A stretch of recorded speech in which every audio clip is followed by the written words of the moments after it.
$1 billion a day. We defend Saudi Arabia. They wouldn't even be there. Remember the Iraq War, the first Iraq War, right? Where they were Kuwait.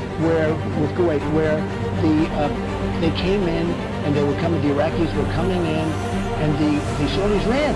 I mean, I just remember, but we had our Marines in the background. No Marine is running, right? And we took care of it. But I'll never forget that scene. So here's the thing: we defend Saudi Arabia. Every time there's a problem, we send our ships. We go crazy, right? We spend a fortune. We get paid peanuts for this.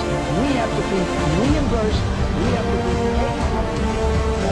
Then he goes to Saudi Arabia, and he lands in Saudi Arabia. Now, I like Saudi Arabia. Many friends from Saudi Arabia, they buy my condos. Oh, being. I love them. No problem. I love them. They're fine. He goes to Saudi Arabia. He lands. There's nobody to greet him. Now, what does Donald Trump do? If I go to Cuba, if I go to Saudi Arabia, I'm on Air Force One. Nobody to greet. Sir, there's nobody to greet you. I mean, Iran. So where's the king? Where's the king? I want the king to greet me. No, I'm sorry, sir. He's home watching television. I'm sorry. He's watching a beautiful Samsung television. I said, wait a minute, he's not here. Where are the Castro brothers? Give me one of the Castros. I said, no, he's not here. Here's what I do. I say, pilot, come here a minute. How's our fuel? Fine, Mr. President. Get the hell out of here, baby. We're leaving. Right? Get the hell out of here. In the history of Air Force One, that's never happened before.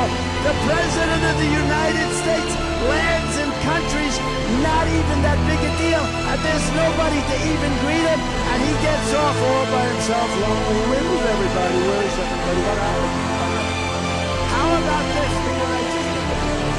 Tolerance is the cornerstone of peace.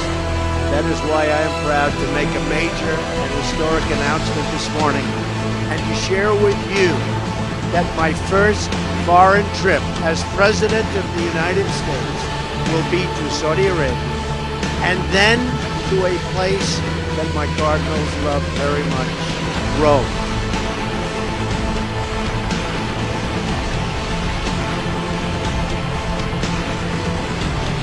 These visits will take place ahead of the NATO G7 meetings and will begin with a truly historic gathering in Saudi Arabia with leaders from all across the Muslim world.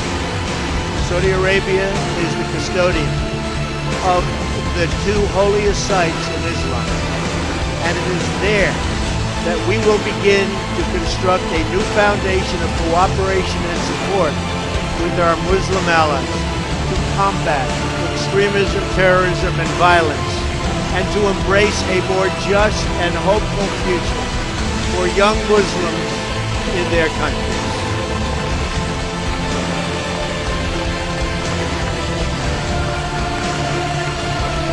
Our task is not to dictate to others how to live, but to build a coalition of friends and partners who share the goal of fighting terrorism and bringing safety, opportunity, and stability to the war-ravaged Middle East.